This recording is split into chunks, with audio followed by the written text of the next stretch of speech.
नमस्कार सभी को, जय हिंद जय भारत। आज का अपना प्रश्न है कि हिंदी नववर्ष की शुरुआत कब से होती है। तो हम यहाँ पर बात करना चाहिए ऑप्शन नंबर एक की कि चैत्रकर्षण एकम। तो अपन कहेंगे कि चैत्रकर्षण एकम को जो है वो हिंदी नववर्ष का प्रारंभ नहीं होता है। हिंदी नववर्ष का प्रारंभ नहीं होता है। हिंदी महीने की शुरुआत पूछी जाए ना, तब तो अपन कह सकते हैं कि चैत्रकर्षण एकम से हो जाती है। क्या है कि चैत्रकर्षण एकम से हिंदी महीनों की शुरुआत हो जाती है, लेकिन हिंदी नववर्ष दिया हुआ है। नववर्ष की शुरुआत यहाँ पर नहीं होती है। कर्षण पक्ष में शुभ कार्य नहीं होता था, इसलिए अपन कहेंगे कि यहाँ पर तो जो है वो चैत्रकर्षण एकम जो है यहाँ पर हिंदी नववर्ष की शुरुआत नहीं होती है। फिर अपन बात करना चाहिए ऑप्शन नंबर दो की फाल्गुन पूर्णिमा। फाल्गुन पूर्णिमा तो अपन कहेंगे कि साल का अंतिम दिन होता है। क्या होता है?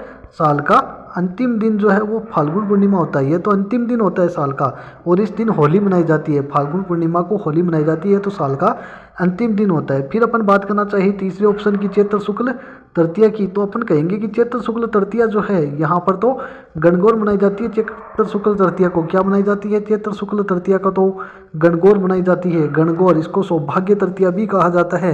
इस दिन तो गणगौर मनाई जाती है, और गणगौर हमारे मेवाड़, उदयपुर की और जयपुर की प्रसिद्ध है। और फिर अपन बात करना चाहिए अगले ऑप्शन की, ऑप्शन नंबर 4 की। तो ऑप्शन नंबर 4 दिया हुआ है चैत्र शुक्ल नवमी। चैत्र शुक्ल नवमी को क्या होता है? चैत्र शुक्ल नवमी को तो रामनवमी मनाई जाती है। क्या? रामनवमी, भगवान राम का जन्म दिवस रामनवमी कब मनाई जाती है? चैत्र शुक्ल नवमी को। चैत्र शुक्ल नवमी को रामनवमी मनाते हैं। तो यहाँ पर तो हमसे पूछा गया था कि हिंदी नववर्ष की शुरुआत कब होती है। इन चारों ही ऑप्शन के अंदर हिंदी नववर्ष की शुरुआत होती है, वो ऑप्शन ही नहीं दिया हुआ है।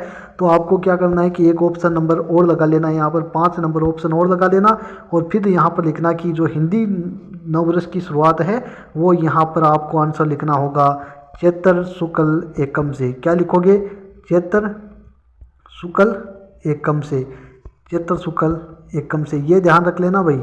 चैत्र शुक्ल एकम से जो है वो हिंदी नववर्ष की शुरुआत होती है, न कि चैत्रकर्षण एकम से। चैत्रकर्षण एकम से हमारा जो वर्ष जो है उसमें महीना जो होता है वो शुरू हो जाता है, नई साल की शुरुआत हो जाती है चैत्रकर्षण एकम से। लेकिन जो नववर्ष जो है वो चैत्र शुक्ल एकम को ही मनाया जाता है। और चैत्र शुक्ल नवमी दिया हुआ था, यहाँ पर अपन कहेंगे कि नवमी को तो भगवान राम का जन्म दिवस मनाया जाता है, रामनवमी मनाई जाती है। और चैत्र शुक्ल तृतीया की बात अपन करके गए कि यहाँ पर तो गणगौर मनाई जाती है। फाल्गुन पूर्णिमा को अपन कहेंगे कि हिंदी वो होली मनाई जाती है, और ये साल का अंतिम दिन होता है। और यहाँ पर नववर्ष की शुरुआत पूछिए तो चैत्र शुक्ल एकम जो अपना करेक्ट आंसर होगा।